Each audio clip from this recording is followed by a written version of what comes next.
Have you ever seen these really nice columned out pieces of footage inside of a social media post or pretty footage? How do we do that quickly without mind-numbingly having to crop and reposition things ourselves? So how do you do this? Works for Premiere Pro or After Effects.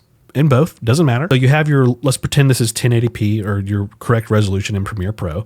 You've layered all your footage and you want to perfectly grid it out.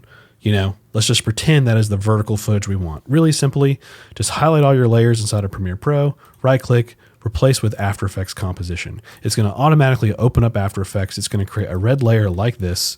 And now you're going to be working in After Effects. But this is where the magic happens. As you can see inside of After Effects, here's all of our footage. It is now, you can see it all stacked here on the layers, but today we're using a tool called Filament GridMaker. If you would like a link to this tool, just comment grid down below and I will send it to you directly.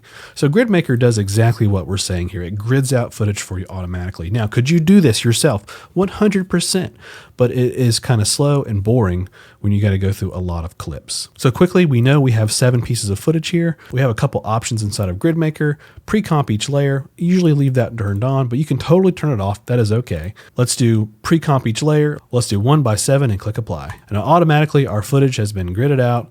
It plays back, no problem. Once we click File, Save, jump back into Premiere Pro, it will be updated on our little red layer right here, Save Premiere Pro, and you're done. As you can see here, here's another example. Here's a regular 16:9 image, and it grids it out, no problem. From here, you could do 3D stuff and make it look really cool.